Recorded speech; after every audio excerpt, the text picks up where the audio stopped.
God's love endures for. Hi കൂട്ടുകാരെ, എല്ലാവർക്കും എൻ്റെ ഒരു പുതിയ വീഡിയോയിലേക്ക് സ്വാഗതം. ഞാൻ നിങ്ങൾക്ക് പരിചയപ്പെടുത്താൻ പോകുന്ന പനീർ വെച്ചുള്ള ഒരു പൊറോട്ടയാണ് കേട്ടോ. അതിനെന്തൊക്കെയാണ് വേണ്ടിയെന്ന് നമുക്ക് നോക്കാം. അതിനുവേണ്ടി ഞാൻ ഗോതമ്പ് മാവ് എടുത്തിട്ടുണ്ട്. 2 കപ്പ് ഗോതമ്പ് മാവാണിത് കേട്ടോ. ഒരു വലിയ സൈസ് 2 കപ്പ് ഗോതമ്പ് മാവാണ് എടുത്തിട്ടുള്ളത്.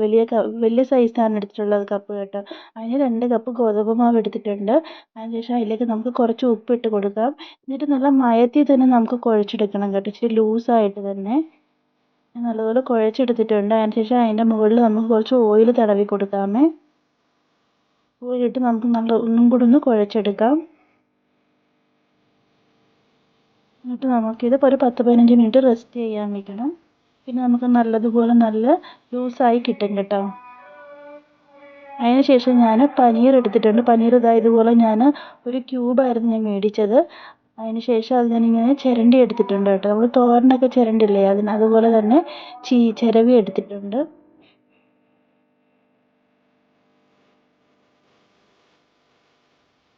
അതിന് ശേഷം ഞാൻ അതിലേക്ക് കുറച്ച് സവാള ഇട്ട് കൊടുക്കുന്നുണ്ട് കേട്ടോ. സവാള നമുക്ക് എത്ര വേണമെങ്കിലും ഇട്ട് കൊടുക്കാം. ചെറുതായിട്ട് അരിയണമെന്നേ ഉള്ളൂ കേട്ടോ. ഞാനിവിടെ കുറച്ചേ ഇടുന്നുള്ളൂ. എത്ര വേണമെങ്കിലും ഇട്ട് കൊടുക്കാം കേട്ടോ. ചെറുതായിട്ട് അരിഞ്ഞിടണം, അത്രയേ ഉള്ളൂ. അതിന് ശേഷം അതിലേക്ക് നമുക്ക് കുറച്ച് പച്ചമുളകും കൂടി ഇട്ട് കൊടുക്കാം. നിങ്ങളുടെ എരിവിനനുസരിച്ച് ഇട്ട് കൊടുക്കാമേ.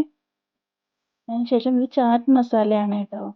ചാറ്റ് മസാല ആകുമ്പോൾ നമുക്ക് മറ്റ് ഇൻഗ്രീഡിയൻസുകളൊന്നും ഇടണ്ട. അതിനകത്ത് എരിയും ഉപ്പും എല്ലാം ഉണ്ട്. അതിനകത്ത് നമുക്ക് ചാറ്റ് മസാല ഇട്ട് കൊടുക്കാം. ചെറിയൊരു പുളിപ്പും ഉണ്ട് കേട്ടോ.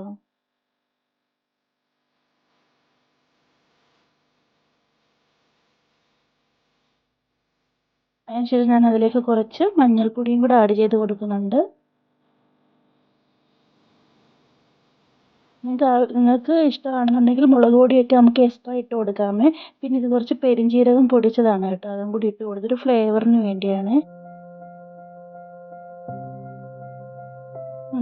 നിങ്ങൾക്ക് ഗരം മസാലയൊക്കെ വേണമെങ്കിൽ ആഡ് ചെയ്യാം. ഉപ്പിടുമ്പോൾ സൂക്ഷിച്ചിടണം, കാരണം ചാറ്റ് മസാലയിൽ ഉപ്പുണ്ട്.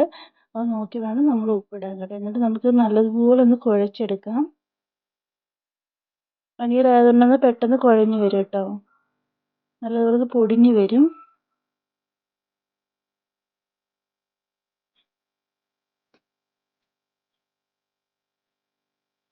നല്ലതുപോലെ ഞാൻ പൊടിച്ച് നല്ലതുപോലെ മിക്സാക്കി എടുത്തിട്ടുണ്ട് മസാലകളെല്ലാമേ.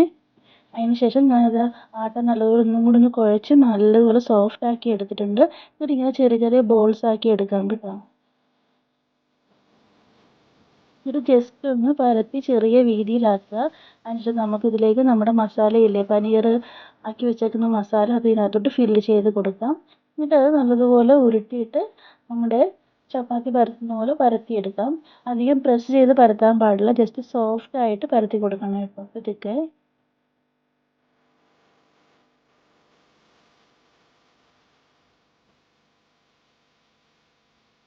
ഇതുപോലെ പരത്തി കൊടുക്കാം.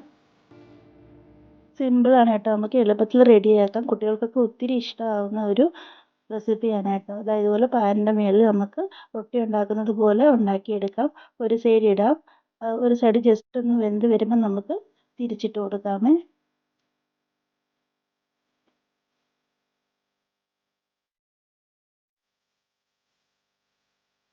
തിരിച്ചിട്ട് കൊടുത്തിട്ടുണ്ട്.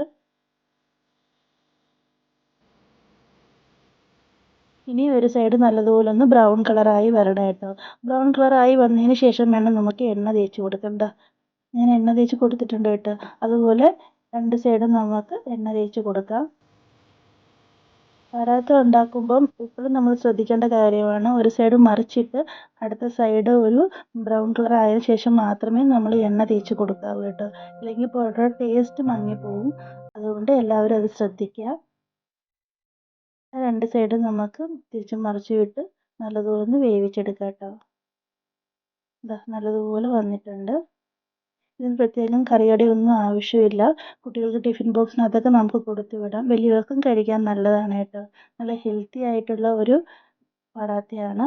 രാവിലെ ബ്രേക്ക്ഫാസ്റ്റിന് നല്ല എളുപ്പത്തിൽ നമുക്ക് റെഡിയാക്കി എടുക്കാം കേട്ടോ. എല്ലാവരും മസ്റ്റായിട്ടൊന്ന് ഒരു വട്ടമെങ്കിലും ട്രൈ ചെയ്ത് നോക്കണം.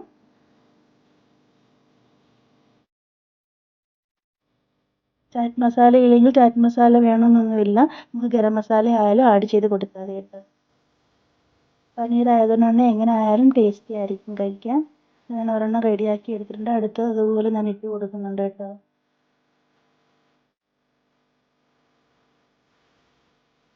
അങ്ങനെ ഓരോന്നോരോന്നായിട്ട് നമുക്ക് ഉണ്ടാക്കിയെടുക്കാം.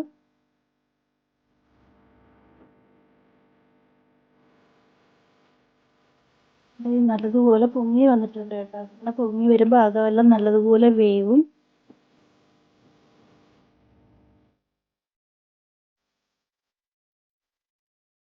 എല്ലാവരും മസ്റ്റായിട്ടൊന്ന് ട്രൈ ചെയ്ത് നോക്കുക കേട്ടോ.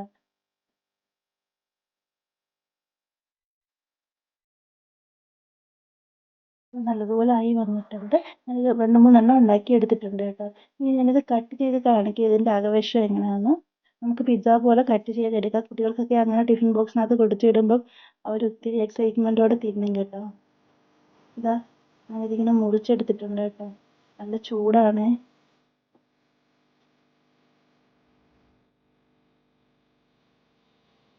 ഇതുപോലെ ഇരിക്കും ഇതിനകം കേട്ടോ. എല്ലാം നല്ല വെന്ത് നല്ല മാഷായി വന്നിട്ടുണ്ട്.